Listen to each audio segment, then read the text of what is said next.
Good morning, my dear brothers and sisters. How are you today? Okay? Good. And I know that there are roads that are closed because of the fun run, but I am very happy to see you here this morning.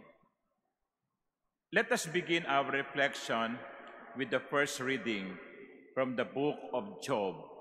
You know, my dear brothers and sisters, find time to read the whole book of Job in the Bible.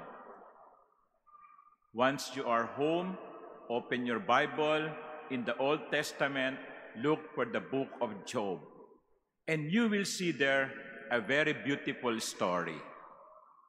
Ito'y tungkol sa isang tao na ang pangalan ay Job. Pinagpala siya ng Diyos. Mababait ang kanyang mga anak, successful ang kanyang business. Kaya ipinagmamalaki ni Yahweh si Job. Sabi niya kay Satanas, tignan mo ang aking lingkod na si Job. Tapat sa akin. And then sabi ni Satanas, kaya lang naman tapat yan sa iyo kasi pinagpapala mo. Kaya lamang yan tapat sa iyo kasi binibigay mo sa kanya ang maraming pagpapala. Kuminsan, ganun din tayo, hindi ba? Aminin. Nagdadasal tayo, mabait tayo sa Diyos sapagkat tinatanggap natin ang mga pagpapala mula sa Panginoon. But once we fail to receive what we pray for, wala na. Tampo na sa Diyos. Nagtatampo sa Diyos. So, sabi ni Yahweh kay Satanas, sige, subukan mo si Job. Subukan mo. Tignan natin kung tatalikod siya sa akin. In other words, God gave Satan free rein, provided that he will not kill Job.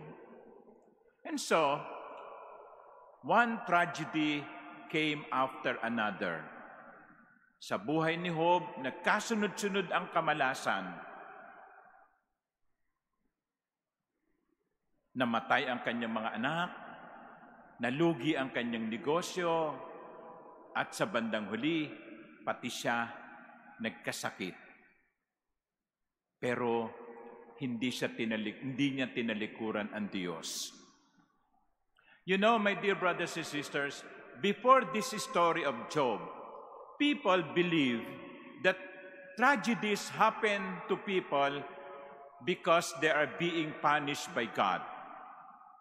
When something bad happens to you, people will say, he has committed a sin against Yahweh.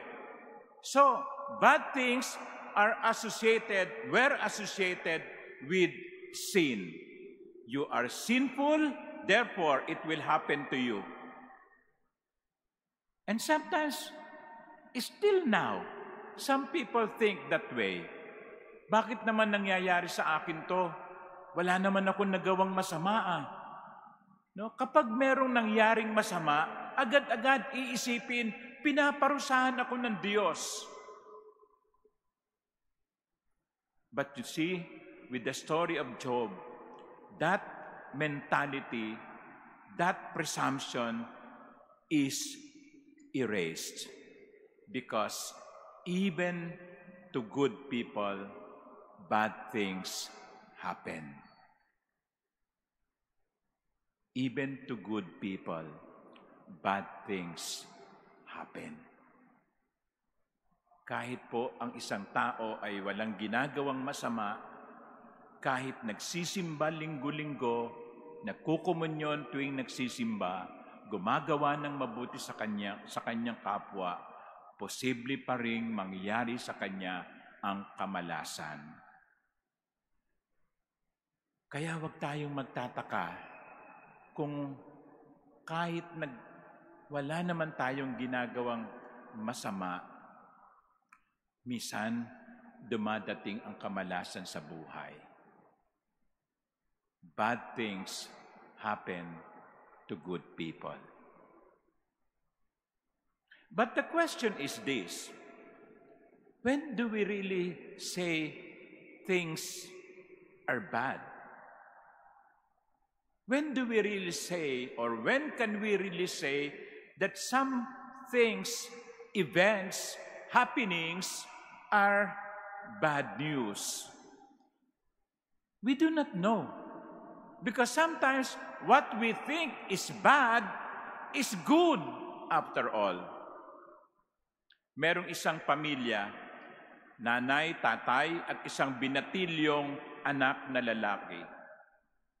Meron silang alagang kabayo. Tuwan-tuwa ang binatilyo sa kanilang alagang kabayo. Sinasakyan niya ito araw-araw, ipinapasyal. Isang araw, nawala yung kabayo, nakatakas. So lungkot na lungkot ang pamilya sapagkat wala silang kabayo. Pero pagkalipas ng 3 araw, bumalik yung kabayo. May kasama pang isang kabayo. Good news? Bad news? Who knows? And then sa tuwa ng binatilyo, sumakay siya doon sa bagong kabayo. Yung dala-dala ng kabayo na inuwi, nagdamay pa.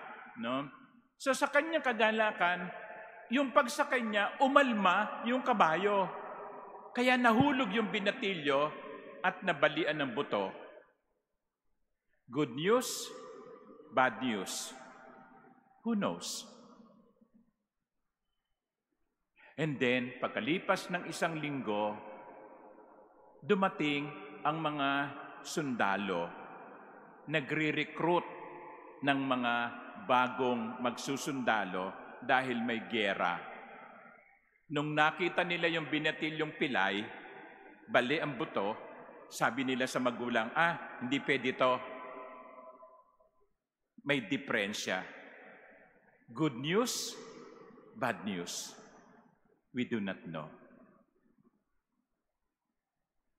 My dear brothers and sisters, how many of those citizens who were spared from dying because they came late to work? Remember 9/11? Yung 2 towers sa New York? Umaga nun, yung 2 eroplano, binangga doon sa building. Maraming namatay doon. I think 3,000 plus people. Some of those were spared because they woke up late. Or their car would not start. Galit na galit sila kasi malilate sila sa trabaho. Good news? Bad news? We do not know. Kung dumating sila sa oras, patay sila. Now, what is the lesson here? Bad things happen to good people, yes. But many times, what we think is bad can be good after all. Hindi kayo natanggap sa trabaho, pero may naghihintay palang mas mainam na trabaho. Hindi na-approve ang inyong US visa application, pero pang Europa pala kayo. Hindi kayo nagkatuluyan ng syota mo, no? Pero nakilala mo yung mas mabait na asawa. Sometimes, what we think is bad is good after all.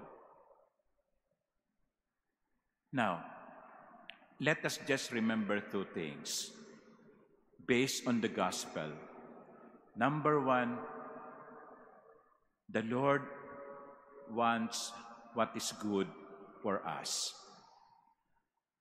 The Lord wants what is good for us. Kaya narinig natin sa Ebanghelyo yung mga pagpapagaling na ginawa ng Panginoon. Pinagaling niya yung biyanan ni Pedro. Pinagaling niya yung mga taong inilapit sa kanya.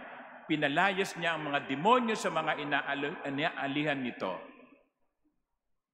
Sapagkat ang gusto ng Diyos ay ang ikabubuti ng tao. Kung meron mang nangyayaring hindi maganda sa atin, isipin na lamang natin, hindi ito hahayaan ng Diyos, maliban lang kung alam ng Diyos na merong mabuting ibubunga ito. Remember that. Hindi hahayaan ng Diyos ang masama na mangyari sa atin kung walang mabuting ibubunga ito. Sapagkat ang gusto ng Diyos ay laging ang mabuti para sa atin. Anong nangyari kay Job? Ay, basahin nyo, no? Pag sinabi ko yung ending di hindi nyo nababasahin. Basahin nyo, no? Magandang kwento. Pero, bigyan ko kayo ng tip. Hindi nagbago ng pagtitiwala si Job sa Diyos. Hindi siya tumalikod sa Diyos. Sana, ganun din tayo.